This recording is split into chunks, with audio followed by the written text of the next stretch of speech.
Hello everyone, and welcome to today's Energy Storage News webinar with Greensolver on the role of asset management for battery energy storage systems, or BESS. I'm Andy Colthorpe, Editor of Energy Storage News and Deputy Editor-in-Chief of Publishing here at Solar Media. For those of you that have attended our webinars before, you'll know that over the past 5 years or so, we have tackled subjects that very closely align with today's topic. We've looked at battery assets from perspectives of market performance, safety and availability, and we've often compared different opportunities for the broad variety of applications and use cases for battery energy storage. Today's session will be particularly interesting as I think it brings together many of those different aspects in a holistic way. The UK Institute of Asset Management defines asset management as the balancing of costs, opportunities and risks against the desired performance of assets to achieve an organisation's objectives. As you will hear from today's expert speakers, for energy storage assets, that means, among many other things, balancing the maximisation of revenue capture against battery health and lifetime, very carefully trading off availability and performance against degradation and cycle life, and getting the best IRR without compromising on safety. That is not always an easy task, and as you will hear today, it requires close coordination between several different stakeholder groups. Today, we're lucky to be joined not just by asset management expert David Ross from Greensolver, but also by Nikki and Oscar from Centrica, who can offer an optimizer's perspective, and Olivier at Green Invest, who can give us an investor's point of view. Today's speakers are David Ross, asset management team leader at Greensolver, who will be leading the main presentation, and joining David are Nikki Bell, originator for battery optimization at Centrica, Oscar de Sommer, Centrica's Head of Trading Analytics, and Olivier Deruel, Technical Director at Green Invest. As always, interaction with you, the audience, is really important to us. The presentation will be followed by a Q&A session, so please put your questions into the questions tab that you can see on the right-hand side of your screen. We'll try and tackle as many as we can in the time allotted, but rest assured that for all of those questions we don't get to, or for those that require discussion in further detail than we can provide on a public platform, Greensolver will reach out and contact you so you can ask those questions and continue the conversation offline in the coming days. Finally, today's session is being recorded and will be available to view on demand at the Energy Storage News website within a few working days of broadcast. Presentation slides will also be sent to registrants. And so with that, and without further ado, it's my great pleasure to hand over to our first speaker, David Ross. Over to you, David. Thank you, Andy, for this presentation and introduction to this webinar. So good morning, everyone. My name is David Roisset. I'm a Senior Asset Manager within Greensolver. Greensolver is a 15 years old company delivering added value services to third parties such as asset owners, IPP, funds, banks, throughout the three main renewable technologies, wind, solar, and now BESS.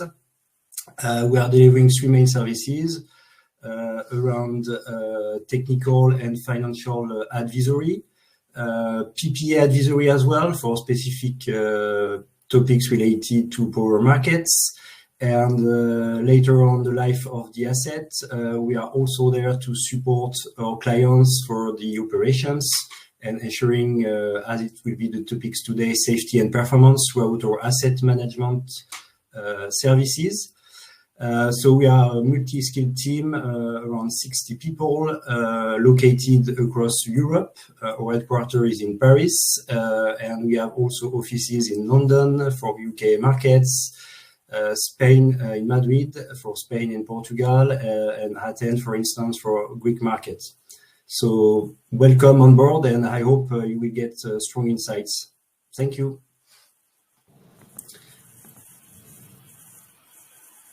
Nikki. Hi everyone, I'm Nikki Bell, originator at Centrica Energy. Centrica Energy holds one of Europe's largest third-party renewable energy portfolios. We are active in over 27 energy markets with 16.3 gigawatts of renewable assets under management and operating the most advanced cross-European virtual renewable power plant. We have offices based in London, Antwerp in Belgium, Aalborg and Copenhagen in Denmark. As we move towards our net zero targets, batteries are crucial to balancing the grid. Batteries are providing flexibility, stability and reliability needed to manage the increasing complexity of managing modern energy systems. As optimizer, we support our clients, such as Greensolver and our Green Invest, in increasing their battery ROIs and importantly, operating the battery and energy markets to help balancing the grid. Oscar? Hello everyone, I'm Oscar de Sommer. I'm heading the trading analytics team within Centrica Energy. And me and my team have been optimizing and trading batteries for about 8 years now, I think, mostly UK and Belgium, but we're planning to expand to different countries as well. And besides looking after the batteries, my team is also looking after the renewables portfolio across most European countries and UK. And what we are doing is providing the trading team with analytics insights and the right trader strategies to follow. Olivier? Yes, thank you, Oscar. So I'm Olivier Deruel, Technical Director at Green Invest, which is an independent investment management company specialized in green infrastructure projects. 40 people, more or less, experienced professional. Expertise in green investment banking, renewable energy, and we have financed more than 2 to 3 billion infrastructure projects that power our energy transition. So we provide equity, quasi-equity, short-term debt to bridge construction risk. And for my part, so I'm technical director, more involved in all the aspects before investment and after investment in order to deliver the project. Thank you, David. Thank you, Olivier. I think now it's time to move regarding the topics we covered today. Go quickly here the agenda we propose. We'll start by reminding the context of battery energy storage system in Europe through some key features regarding the markets, elaborate a little bit on the today business case. So mainly focus as the core of this webinar for standalone, but appreciate to discuss during the Q&A session regarding co-located business case as well, of course.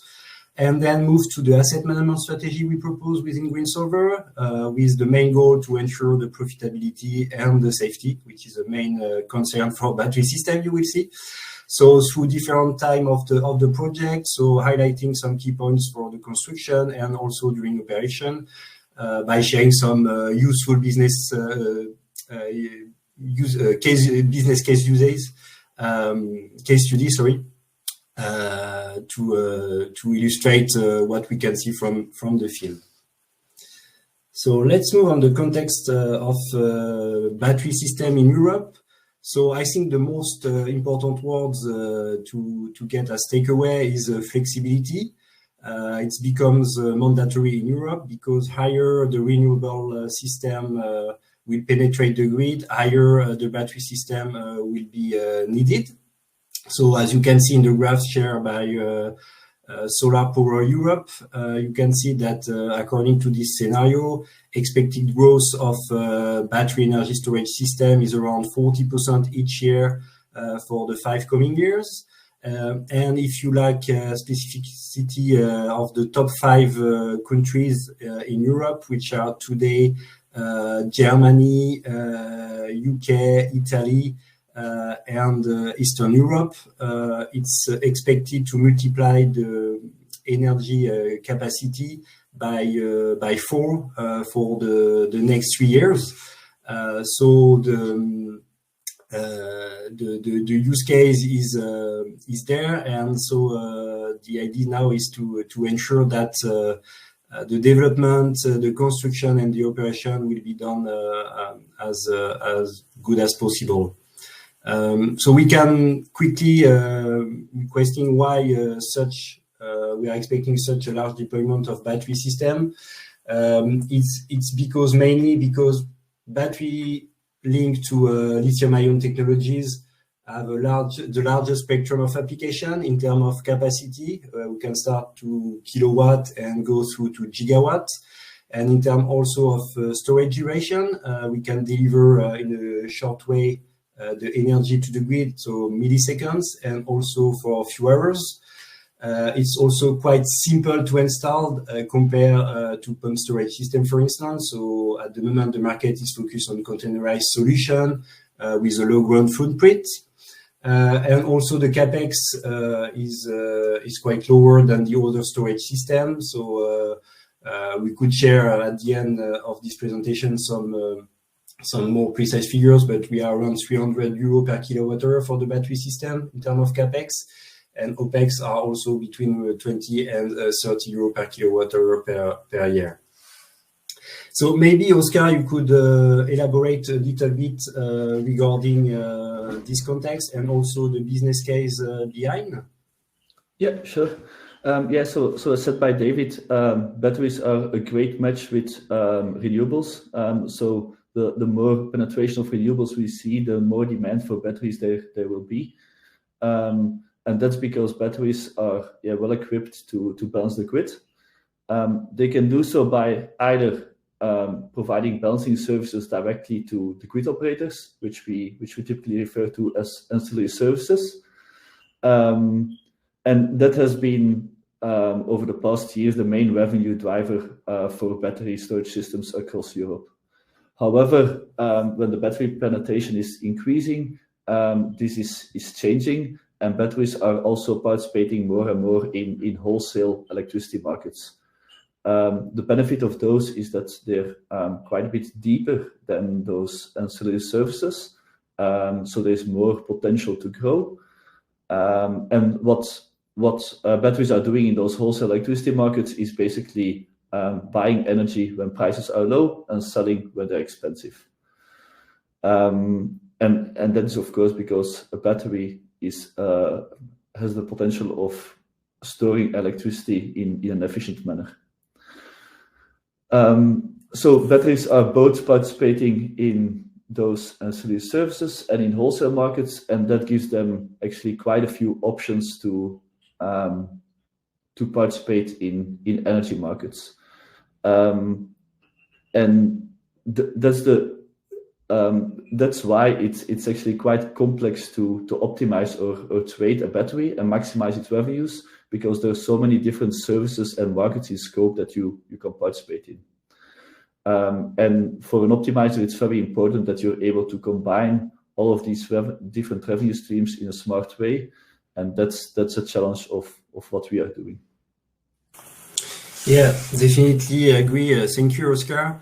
Just as takeaway, yes, as Oscar said, the idea today to ensure the business case and at the end for asset owners and investors, the profitability is the stacking of the revenue sources. It's mandatory to reach the profitability level. So as Oscar says, there are three main streams. So the arbitrage on the wholesale market during through different products such as intraday and day-end mainly, to capture the spread between high price and low price.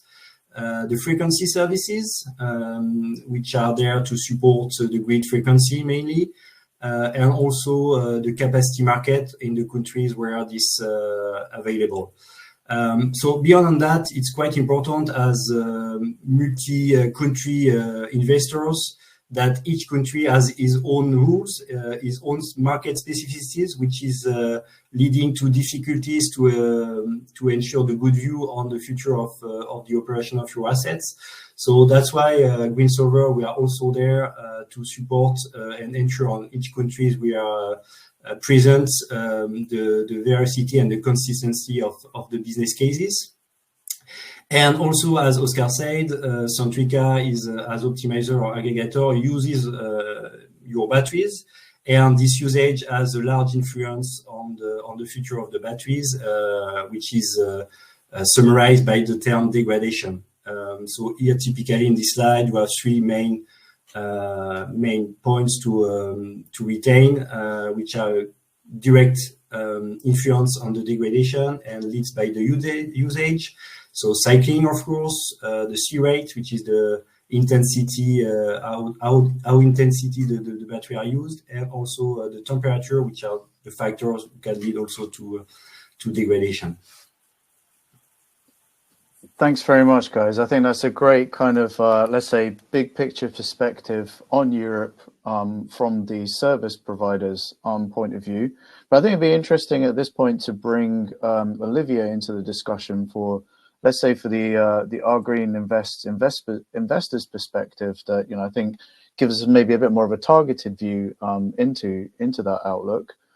So, Olivier, which countries are you active in with Our Green Invest, and why? And if you can maybe give us a little bit of color on that. So, we've seen from analysts, we've heard that, well, I think it's been clear that over the last few years, the UK has kind of been a leader in battery storage, but I feel like the picture is changing quite a lot, and we're hearing in particular Germany and Italy are looking like interesting markets for people to get into.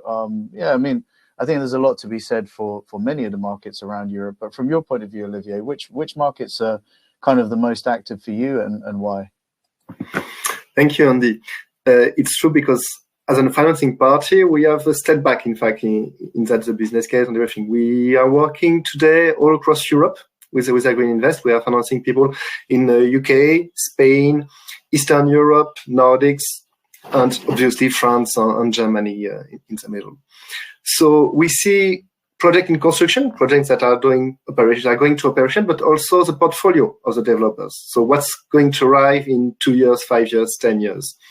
And today we clearly see a growth for batteries, so for BESS, all across Europe. And also not only in the country you have mentioned, but also in the Eastern country and the Nordics. So what are the key drivers of that growth? What do we see? What's the point? First point, it's regulation. Regulation, two aspects. First, electricity market, because battery first are market products. They are used they are realized on markets, electricity markets. And the second point on regulation, it's for the grid connections. Why? Because today it's more and more difficult to have renewable assets everywhere in Europe because of grid congestions. So in a lot of countries, if you have the battery, you can have a faster connection. That's what we see. So first point, regulation. Second point, capture price. They're going lower and lower for PV because there is more and more photovoltaics on a given longitude. They all produce at the same time. So too much energy at the same time. So then it's storage of batteries. And the first and most important point is CapEx. As David said, they're going lower and lower. And now we begin to see profitable projects and even profitable to be able to be financed in market conditions in a lot of places in Europe. It was not the case 2 years ago. So this are the 3 points that we see all over Europe, in fact, in Eastern, South, even North in the Nordics. Wow, so that's a really exciting outlook, Olivier, and I imagine that some of the audience might have a few questions for you around that, so be prepared. And I can also see, David, that we have a lot of questions already from the audience, which is great. And yeah, we encourage everyone to keep putting your questions into the questions tab for the Q&A at the end. But yeah, for now, back over to you. Yes, thank you, Andy, and thank you, Olivier, for sharing your asset owner perspectives. So moving forward to the core of the presentation regarding the asset management strategy dedicated to battery energy storage system. As said by Andy in the introduction, asset management equal holistical view, and it's particularly true and more true for battery energy storage system to ensure the both key points, safety and profitability, to ensure the operation of your assets. So as asset manager, Greensolver, we are present from the development phase to the operation of your sites. And we are there to support specific stakeholders on beyond of the asset owners or investors, such as Air Green today. So with the developers, to ensure that the development is done as it should be and consistent with the perspective and the future usage of the batteries. We are also there in the construction phase to support for and challenge the main contractors, EPC and BESS integrators. And of course, after the commissioning of the site during the operations, we are there to ensure the smooth process between the O&M providers and the optimizer aggregators. So several names for the same goal, dispatching and using the battery on the market, which is represented today by Centrica Energy. So what I wanted to highlight and point to you today is a specific key milestone project you should have in mind as per the different part of the life of your battery system. So if we look at during the development phase, I would say there is 3 main key milestones to ensure.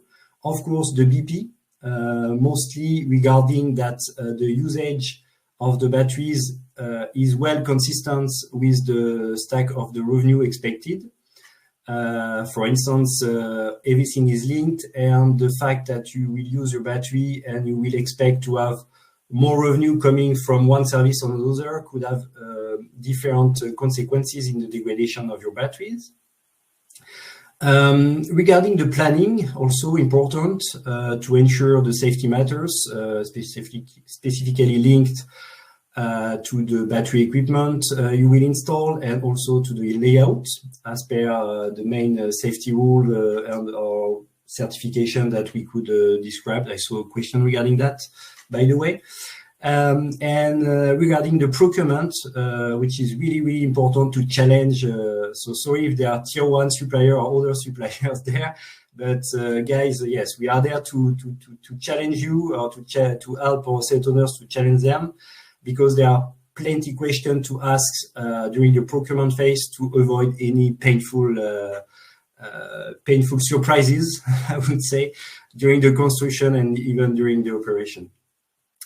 And if we move to the construction, as beyond the construction part, at the end, mainly, we highly recommend to have a strong process regarding the SAT, so site acceptance tests, and also FAT, final acceptance tests, to ensure first their robustness and the fact that the equipment checked will be work as it should be during operation phase. So it's highly linked to the pre-commissioning test as well. So, for instance, we saw from a study led by an insurer in US that 50% of fire accidents occur during the first 2 years of operations.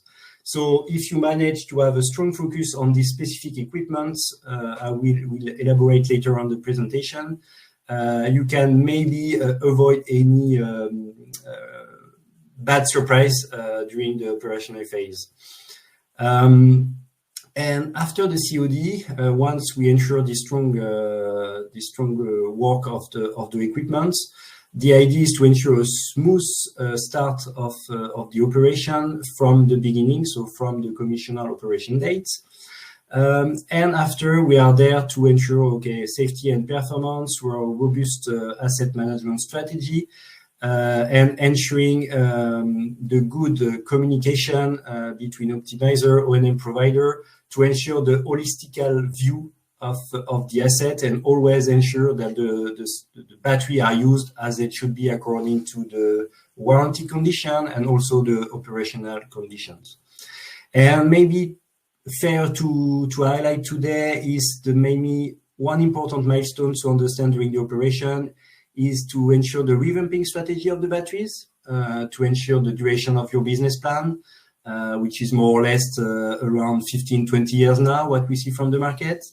And we know that the battery are not there to last all this period, so we need to think about how to revamp them during the operation to continue ensuring the value of the asset. And there are several tools and processes that we use to ensure the future lifetime of the batteries. So then if we go more in the detail, as I said during the construction phase, the idea is to ensure a good start of the commercial operations. So from the first month, so there the idea is to be more focused on the battery equipment which are supplied by your BESS integrator. So of course there are also the BOP equipment such as switchgear, transformers, but yeah, it's common to other technologies such as PV or wind. So the idea today is to point on the specificity of batteries. So there are four main points to understand, and which could have safety concerns and even performance concerns for the future of the assets. So the first one, of course, is the FDS and FSS for fire detection system and fire suppression system control. Recent study about 30 gigawatt-hour of projects in US show that 25% of those projects got an issue with the functionality of this system. And is important to understand that is the first layer of protection to avoid any thermal runaway, which is the main risk on the battery system, so the fire risk. Other equipment to focus on is the thermal management system, so also called cooling system or HVAC system, which are there to ensure the good temperature of the battery during their operations. And similar study done on the 30 gigawatt-hour of projects in US showed that 20% of the system also got an issue with this system. And to be fair, at the moment, today what we saw from the field is that the main causes of downtime events, so leading to unavailability, is directly linked to the thermal management system on the battery containers. So not even the battery modules, but the BOP of the container, which is the thermal management system. And the third main equipment to focus on from the beginning is the BMS for battery management system, which is the brain of the batteries, directly supplied by the battery integrator. And this system is there to for leading the live monitoring of the battery modules, so from the battery cells, and trigger any alarms when there is an abnormal behavior. So typically triggering when the temperature reach a forbidden threshold, and ensure that this functionality is working from the beginning is the most important thing, I would say, during the SAT process. And to finish on the battery integrator part, it's also important to ensure the good communication from the beginning between the BMS, which is supplied by the battery integrator, and the EMS, which is the energy management system, which is often supplied by a third party, and which is the brain of the sites entirely, and which is the equipment with some trigger or the optimizer will send its set points, so meaning the set points to use the battery as it should be as per the market position. So if this communication is not well done between the EMS and the BMS, you can have such a lot of discrepancies on the markets, such as pointed there, optimizer set point discrepancies, leading to bad performance, because if the set point, let's say 10 megawatts sent by the optimizer to the batteries is not 10 megawatt at the output, you will get some discrepancies and imbalances on the market, so leading to costs and missing opportunity. Second things to ensure also for the optimizer is the available energy capacity from the COD, because often the warranty condition of the available energy in your batteries at beginning of life is always starting at the date of signature of the SAT. But often during this date of signature and the start of the COD, it can last a few months, even a year. And you will have degradation in the battery because it's physical. It's like this, the battery degrades from the beginning, even they are not used. So ensuring what capacity you have from the beginning is also really, really important. And at the end, still this BMS during the operation can lead to issue, especially with the main important indicators followed by the optimizer, which is the SOC, the state of charge, which is the live energy available within your batteries. And if your BMS is not giving us are giving you the right figures at the right moment, it can lead to false information to Centrica and also discrepancies on the market. So yeah, maybe a takeaway of this slide is really important to focus, to challenge, even from the procurement, your battery integrator to ensure that the main equipment will work properly. And at the end of the construction, and ensure that all the key points needed for the optimizer Centrica here are there to work correctly to avoid any underperformance on the market. And to continue on the operation, so then when we put the site in operation, so at the COD, we need to ensure the live working of the assets. So what you need to have in mind is that BESS is complex. It's more than a container with a door that you open up sometimes. It's much complex than that, with plenty of equipment, plenty of stakeholders, plenty of different interests, such as between the battery system, the power conversion system, the balance of plant, the grid connection, the monitoring control, and in detail you have sub equipment which are also depending on different warranties, different stakeholders. So this is the way that Greensolver is working to ensure that when Centrica or when the optimizer is sending a set points, so it's quite simple, but Centrica, to be fair, is doing more than that. So when the set point is sent to the battery, it's important to ensure that all those equipment are working properly between them, to ensure I would say, to summarize, the three main indicators, which are the SOH, so the state of health of the batteries, that the guarantee of the equipment are well followed, and also the status of safety, so the SOS, to ensure that no equipment will lead to big failures such as a fire system. And at the end, as output, is to ensure for Green, so the asset owners or the investors of the assets, that the value of the asset is maximized. So voluntarily, I would say that I won't put maximization of the revenue, but of the value, because revenue maximization is always linked to the usage. So depending on strategy you want to put in place, but maximizing the revenue is not always fair regarding the duration of the operation you expect to have with your batteries. So maybe Andy, could be great to have the view of Green and Centrica on that point. Yeah, of course. Yeah, absolutely. Thanks, David. And yeah, as you say, the operation of battery storage is very complex, but I think you've laid it out in a very elegant way within that chart. And yeah, I'm sure there's lots of other things that kind of, don't really fit onto the page, but I think it gives everyone a good overview of that. And, in my introduction, I promised that we'd be taking kind of a holistic look at the topic around asset management today. And that, as I said, very much involves the relationships between the different stakeholders. So you kind of gave us a little bit of a flavor there, David, of that relationship between optimizer or route to market provider to asset manager, and from asset manager to asset owner. But I think it would be nice to get Centrica's view here from Nikki and Oscar. So Nikki, if you could just give us a little bit of a flavor of how an asset manager can help you to secure your business plan and ultimately minimize the risk during operations. I think that'd be a great place to start. Thanks, Andy. So working closely with asset managers such as Greensolver is fundamental to driving profitability while minimizing risk during operations. And at Centrica Energy, we have 24/7 trading desk and operational support to ensure that we're optimizing the battery most efficiently.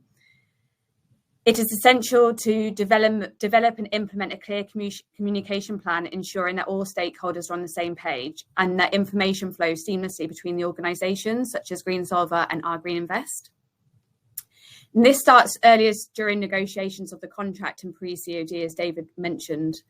And it's important that we understand the asset and capture agreed technical and warranty parameters during this stage. At Centrica, we then embed the technical parameters into our software, which ensures that our algorithms incorporate this information, reducing the risk of the battery operating outside of those set parameters. It's also important to ensure that assets can participate in all the relevant markets to maximise revenue. And this involves understanding market dynamics and positioning our assets to take advantage of opportunities as they arise. So it's extremely important that we work even closer together through operations and during the first year, with regular contact between all parties to manage the safety and performance. Maintaining transparency in all operations and communications builds trust and ensures that everyone is aware of the status and any potential issues. And this openness helps in making informed decisions and fosters a culture of accountability. And at Centrica, we hold regular meetings with our asset managers, investors, and alongside keeping an open communication channel throughout the contract. And as I mentioned, we have 24/7 operational support. So anything during the night, we can also be contacted and vice versa. It is crucial to continuously monitor the behaviour and safety of the battery. And by keeping a close watch on the battery performance, we can quickly identify and communicate any anomalies, ensuring the safety and reliability of operations. So we can keep an eye on the asset as it behaves, as it performs in the market, and we can contact Greensolver at any point if we capture something that may not be captured outside of trading. This proactive approach helps in mitigating potential risks before they become significant issues. And our operations duty desk supports our traders and clients 24/7. And I believe by focusing on these key areas, together with asset managers such as Greensolver, we can significantly enhance the security of the business plan and minimise operational risks, driving both profitability and sustainability.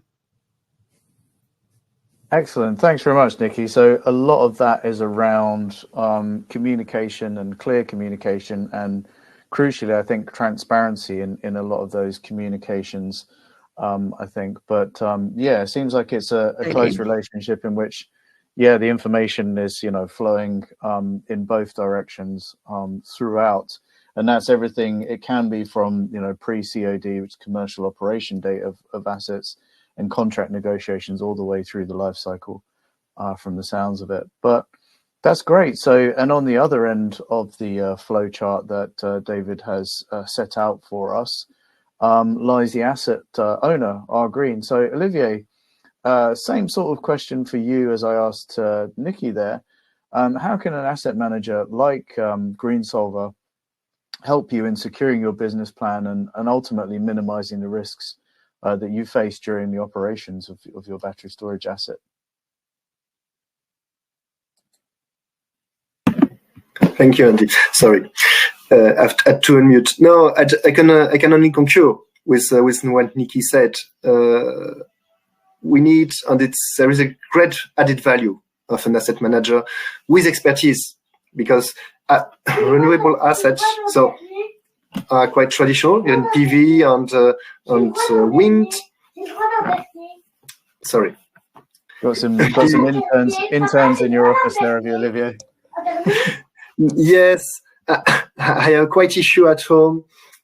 So no, back here. The great asset manager with expertise has an added value here, because battery systems, in fact, are not as PV and wind. They are quite different. They're a little more complex. They are more sensitive. We need to understand their mood, in fact, to have them operate quite well. And you have to trade in between long term and short term. So for us, as a financial party, what we're interested in, clearly, in fact, it's COD date, when it will arrive online, so commissioning. And commissioning can be long for us assets, because developer, in fact, and even EPC has not achieved a lot of projects yet. So there are a lot of things to discover. With an expert in the loop, we can have higher COD, quicker COD. After first year of operation. First year of operation is very important for us, because it's where you do most of your revenue. In fact, first part of your revenue. I have a question on the payback. Payback time for renewable assets, it's a few years. It's not 15, 20 like PV, sorry. For BESS, it's much shorter. So it's very important to have a great first year and great interface between commissioning, EPCs, and market practice. So in fact, we need someone to have the expertise to make to have the time to know the asset, the physical asset, the market, to be able to bring a lot of value here. And it's clearly what David is doing for us. And because in Green, we have financed, I think, a few hundreds, maybe thousands gigawatt-hour of batteries. So we begin to have a real internal expertise in financing, even technically, but we don't have time. We need to rely on someone to do it. Thanks again for David for everything you're doing on that. Excellent. So yeah, it sounds like a really positive relationship in all of that. And yeah, we'll come back to you on that in a second, Olivier. But I think it would be interesting to hear from the optimizer perspective. So Nikki and Oscar at Centrica. Nikki, you did explain kind of the overall relationship, let's say, and went into some granularity in terms of things like the remote monitoring, 24/7 availability of, for problem solving, troubleshooting, or whatever it is. But I wonder if you could give us a little bit more detail, let's say, or insight into the interactions that you have with Greensolver or, another asset manager during operation. Yeah, sure. So as Olivier mentioned, batteries have a more complexity than, say, solar, and so we have to ensure regular and as I mentioned before, transparent communications with the investors and asset managers, and in this case, Greensolver. So it's vital that we have a clear communication plan. And as I mentioned before, this starts as early as commercial negotiations, where it is imperative to capture technical information accurately within the contract, and then to maintain that throughout the life as well. During the pre-qualification and testing of the battery, it is also important to maintain clear dialogue between us, the asset owner, such as our Green, the asset manager, such as Greensolver, and also their service providers, to ensure the battery meets the expected behaviours and parameters to participate in the market. During operations, we will support Greensolver and our clients on battery maintenance, ensuring the asset manager is keeping our customer portal updated with battery and availability so that we don't enter the battery into the market, for example. And additionally, we work together on optimal planning of maintenance schedules. So we have regular contact to make sure that the schedules align with the expected market performance. And while Greensolver will oversee the operations of the battery, we also monitor the battery's behaviour, supported by our KPIs. And then we report that behaviour back to Greensolver for remedial action, such as deviations from set points, and David touched on set points earlier. And we witness this during trading, and we're first to observe this. So by providing transparent reporting on market and battery performance, it allows the asset manager and investors to ensure the battery performs according to expectations and their agreements and their warranties and O&Ms. In our regular meetings that we have with all of our clients, we will conduct a trading strategy review, and we provide a full understanding to our asset managers and investors that we are entering the most successful markets for the asset specifications, while always maximising the ROI. And whilst in the UK there's some degree of transparency, such as ancillary markets, it is important that we provide our own analysis on how we're performing and how the asset performs against similar assets in the market, including wholesale and BM trading, and dare I mention skip rates, but to continuously ensure our trading strategy is performing optimally. And lastly, it's important to note that no two batteries operate the same, even if they have the same duration or similar locations. We observe that no two batteries operate the same. And we can see 30 to 40 trades executed in the UK on some days. So we then share our analysis with our clients and asset managers regularly to ensure profitability and operational safety. And it is important that we work together in partnership, as we do with Greensolver and our Green. Excellent, thanks. And yeah, I imagine those trading strategy review meetings are like super interesting, and especially I think given, I mean, obviously we're talking across Europe, but I think in the UK, as you mentioned, Nikki, there's some really interesting kind of like benchmarking going on around, asset performance and trading strategy performance and things like that. So we'll be really keen to find out how that sort of plays out as, as the kind of wave of battery storage installations continues across Europe, as Olivier alluded to earlier. But Olivier, you mentioned, I think much of the value and benefits that you can get from your asset manager Greensolver for operational BESS battery storage systems. If you could say that there's, one most important benefit that you can leverage from that relationship with Greensolver, what would that be? And yeah, maybe, I don't know if you want to talk about some others of those, but I guess if it's possible to kind of highlight a most valuable or some of the most valuable, that would be a great starting point. Yes, thank you, Andy. I do agree. We can't talk about all the discussion we had on strategy and how we stack the revenue and so we link with the future, because that would be too long. I know that it's going to interest a lot of people here, but we can discuss that later. Now, one point is, for me, we need to take distance on the real life of the asset. Financing, we're focused on the revenue at the end, but revenue for battery, especially in battery. Today we are speaking with David and Nikki. We have spoken about UK. We have a lot of battery elsewhere. I need someone on what David is doing. I think the most important point he's helping me with, it's to looking at all the detail and make me a high level view so I can replicate that or not in different country. Knowing what I know about the market of Bulgaria, the market of Latvia and Spain. So helping me to have someone to discuss with every day and to think for me about to understand what's happening here so I can replicate or not elsewhere. That's the main takeaway, I think. That's great. Thanks, Olivier. And I think, we'll go back to David for the rest of the presentation.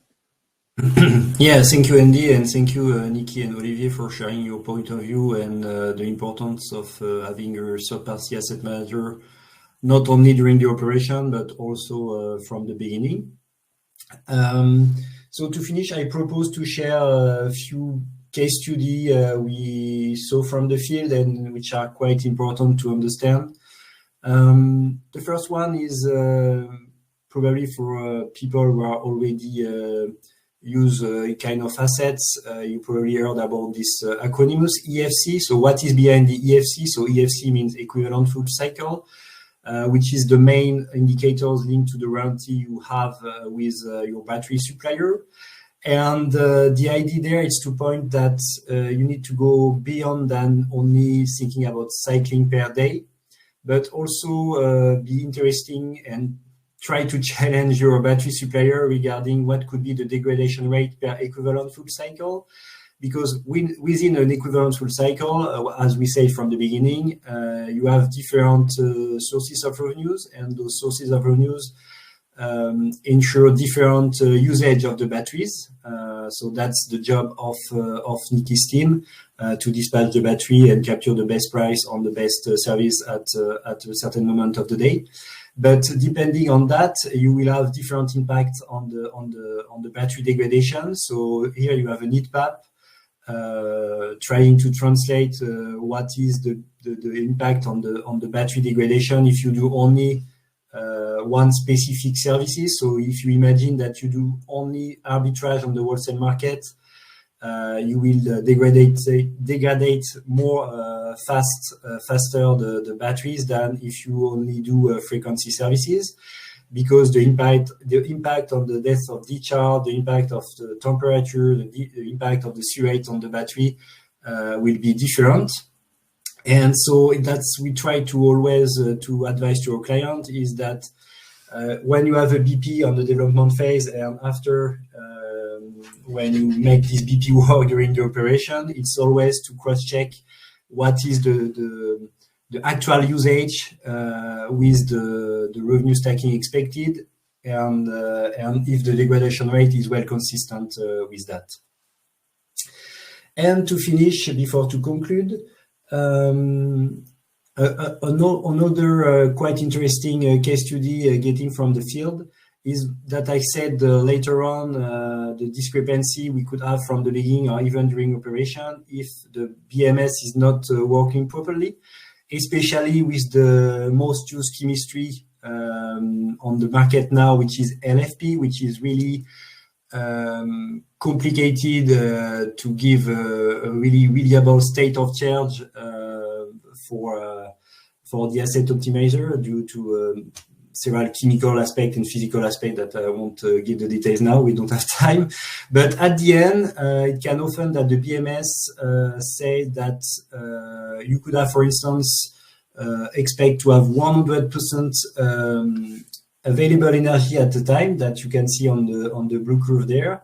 But in real, when we recalculate these indicators with an analytic tool, we can discover that we have only 0% of available energy at this time. So you can easily imagine that if Centrica thought that there were 100% available energy, it could take position on the market, but that in reality, it won't have this energy to ensure the position on the market. And directly leads to missing opportunity and imbalance, and even beyond missing opportunity, costs, which is double penalizing. So maybe Oscar, I don't know if you have, if you could just elaborate a little bit on these constraints. Yes, sure. So indeed, these kind of problems would be quite impacting for us.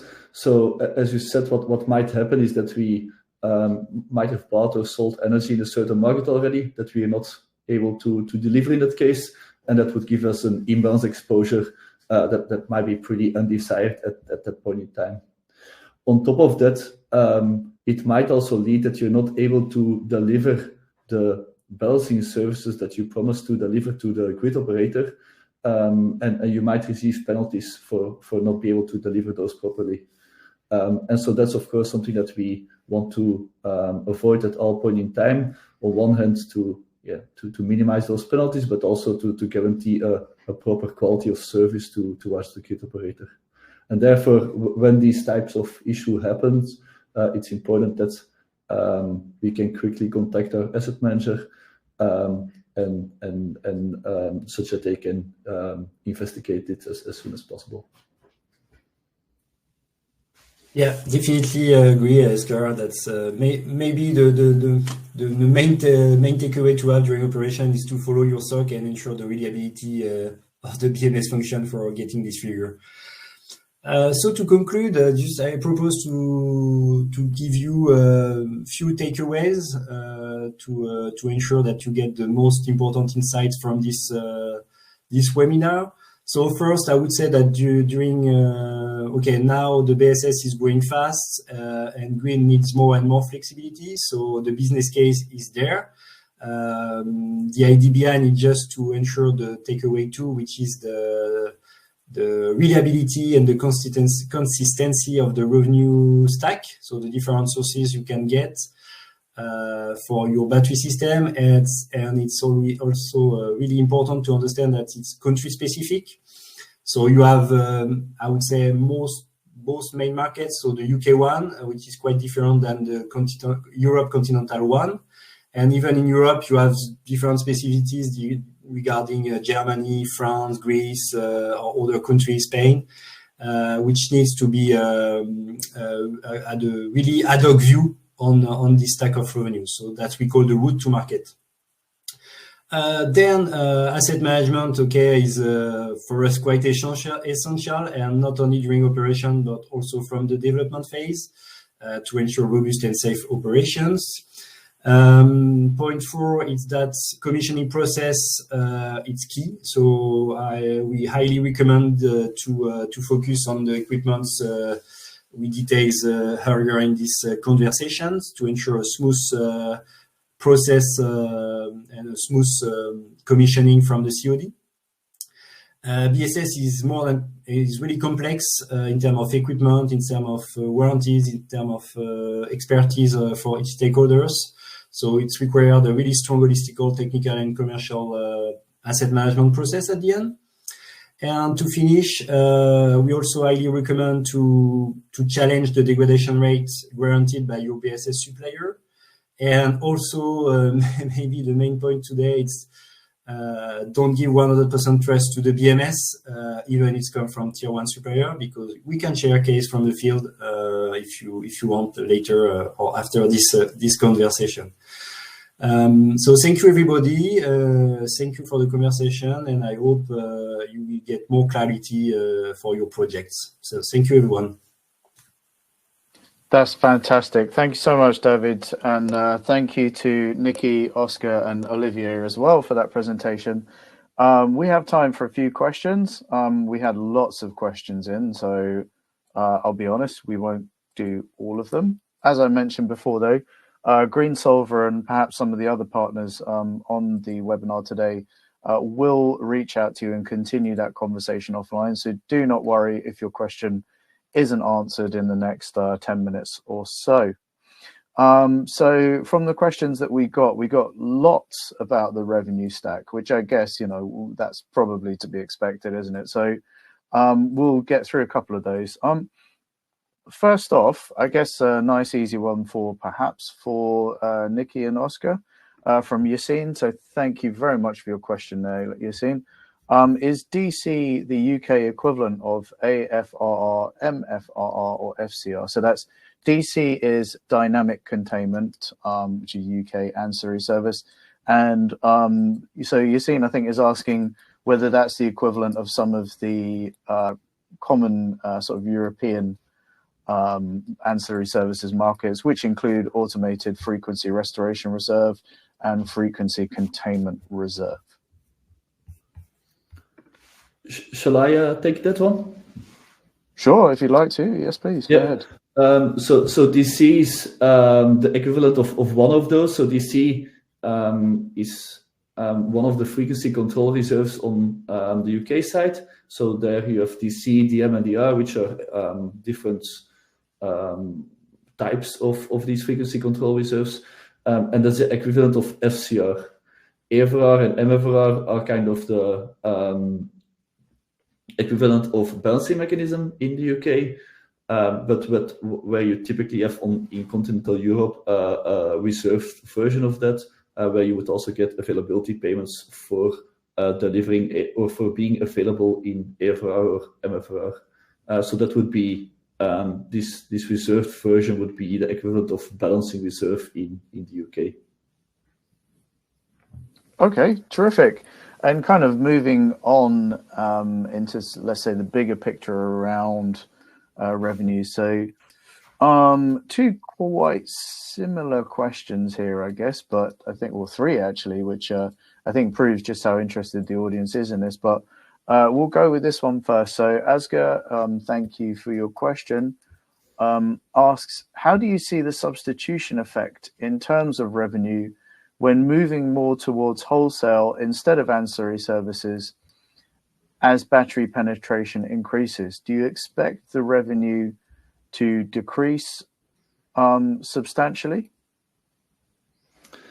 I can try to answer that one. So good question. I think, unfortunately, I have like no very clear or direct answer to it, but I'll give it a shot. So I think in general, whenever battery penetration is increasing, you will expect a decrease in revenues for those batteries. However, it also really depends on other market conditions, such as the penetration of renewables. So whenever your penetration of renewables will be increasing, you expect the revenues for batteries to increase as well, because they're able to balance the intermittence of renewables. And then on top of that, there are regulation changes, market changes, connection capacity, and all these kind of things that will drive the revenues of batteries. So increased battery penetration might decrease the revenues, but it really depends on all other market conditions as well. So no clear answer, unfortunately. If I may, Andy? Yeah, of course. Yeah, please go ahead. Just to complete here, because there is a link also with the questions about saturation of the payback, duration of the BP, and things like that. But as an investor also, due also to the battery penetration, we like to have a payback short a few years to be sure of the market condition, because as Oscar said, we don't know exactly what's going to happen after in 5-10 years. It's much more difficult to predict than for the other renewable, for instance, in prices. So that's a point. And after, the battery are degrading quite a lot. In fact, in 7 years to 14 years, your battery will need to be changed, or at least some part need change. So if you take long-term business plan, clearly you need to have additional capex here to have the same duration as PV if you do collocation. And again, for revenue, full revenue, it depends also on country. That's why here in Green, we like to be the first ones moving in some countries, because it's where you have the higher revenues. Okay, so you're kind of looking at the fundamental market drivers, I guess, underlying that investment case, I think. And so I think one interesting question that has been, well, many interesting questions actually from the audience, let's be honest, but Yassine, you kind of get two questions asked here, which, I think there's an interesting one. I'm not entirely sure who this should be directed at, so if someone wants to put their hand up and go for it, please do.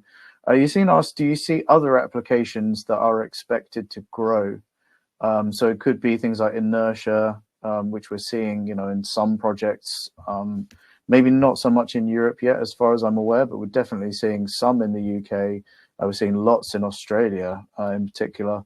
Restoration, congestion management, any other kind of areas that you think people aren't looking at the moment that might kind of start to become, bigger pieces of the market, or not, perhaps? Yes, indeed. So for inertia restoration, I didn't see, to be honest, in Europe, business case on that. But for congestion management, yes, there are countries such as Greece one, where if you use and you collocate battery system with your PV plants, you can a fast pass to connect your site, for instance. So first on the grid network, and also it will ensure that you won't be degraded. I mean, the revenue won't be degraded by the curtailment that can occur on this kind of countries. So batteries could be a good options to store the extra of energy during the day and deliver during high peak periods, and ensure a better capture price for all your co-located projects. Okay, great. Thanks very much, David. And we had a couple of questions around safety, but also I think safety and reliability. So Axel asks, when it comes to safety issues, what are the main blind spots requiring more research to enhance the level of safety for battery storage? And not to rephrase your question, Axel, and thanks for the question, but I wonder if it's maybe not such a question of blind spots, because perhaps, those are, I guess probably, many stakeholders are aware of what the issues are, but perhaps, where are the areas that might require a bit more attention, I guess, than they're getting at the moment? Is that a fair way to ask that? Yeah, totally agree with this question, because we ask this question every day. So I would say there is no blind spot, but more or less expertise spot for the BESS integrator mainly. They are coming from the battery manufacturing, but around these battery modules or battery cells, you have balance of system, which are the fire detection system, and the most important one, thermal management system. And what we can share from the field is that you need to challenge your battery integrator, which will lead the operation then during the LTSA agreement on that point specifically, and ensure that they have experts internally to ensure the maintenance of the system. Because as I said during the presentation, most of the downtime events are caused by the cooling system or the HVAC system at the moment. And by discussing with tier one supplier, we saw directly that during the after sales process, they often not giving us a lot of confidence regarding their internal expertise on that. So I think that will be for me the more, it's not a blind spot, but the less skilled part for the battery integrators at the moment. Okay. System. Okay, thanks, David. And I think there's a related question on this from Doug. So thank you for your question, Doug. Doug says, considering safety and reliability, is failure probability and failure mode data available to support risk analysis? And I'm guessing it probably is, but I don't know if there's a little bit more visibility you can give into the strategies, I guess, around safety. Maybe that's one for you, David, or? Yeah, I can take. Our strategy regarding safety is regarding three levels. So the first one is first ensuring a proper and robust health and safety documentation deck. So throughout the health and safety plan, the safety rules, the emergency response plan, and specifically the appendix we developed on this document, which is the fire plan. So ensuring first that all the procedures are well known by the main contractors on the site and also from the fire rescue services. We recently get an audit on a BESS site in UK with fire rescue services, and then we lead a safety drill to ensure that the procedure is well known by them. So that's the first layer.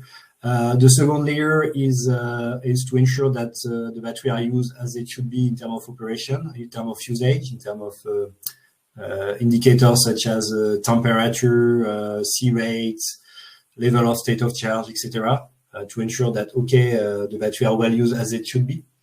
And the third one would say to go further is to and highly recommended to put in place an analytic tool to get kind of predictive insights from the raw data, so typically voltage, temperature, and current, and highlighting some potential weakest cells or weakest modules, which could lead to big failure in the future. So that's, to summarize, that the three layers we put in place within Greensolver to ensure the safety. Excellent, thank you, David. And Olivier, I don't know if I could trouble you for an answer on this question. Like, from an asset owner's point of view, I'm sure that a lot of the technical stuff is left in the hands of asset managers and other service partners. But kind of what is your let's say top-down big picture view on safety and just ensuring the safety and reliability of an asset?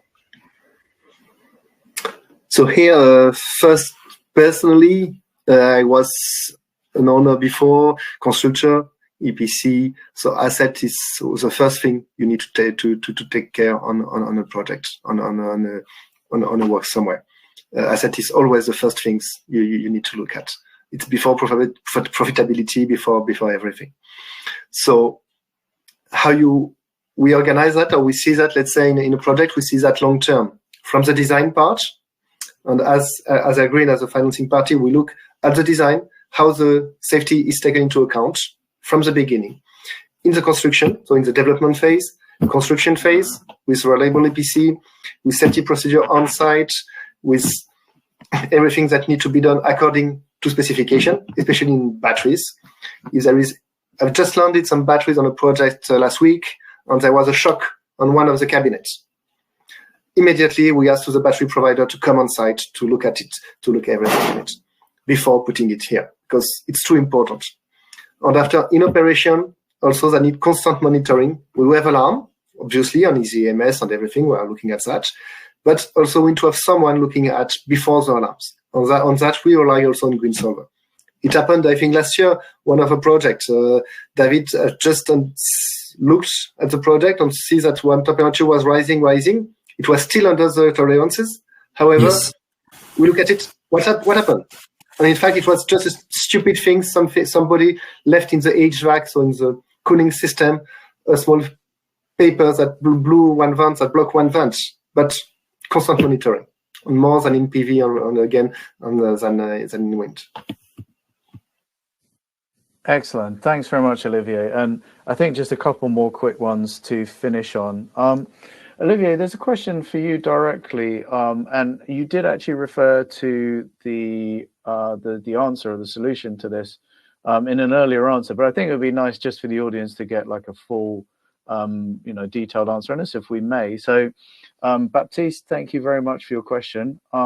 Baptiste asks, Olivier, would you rather look at the payback period or at the long-term IRR for investing in battery storage? And if you look at the payback period, which length would you consider satisfactory, considering the fast saturation of the ancillary services markets across the geographies you mentioned, or across some of the geographies you mentioned? Thank you. Quite specific questions. Here, we look at the IRR. on the project, obviously. Payback is more risk mitigation, because if there is a high IRR, but if it's a payback, it's 15 to 20 years, even more than 10, I don't go.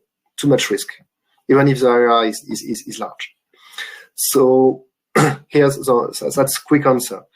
After, in terms of, sorry, what was the second part? It was on...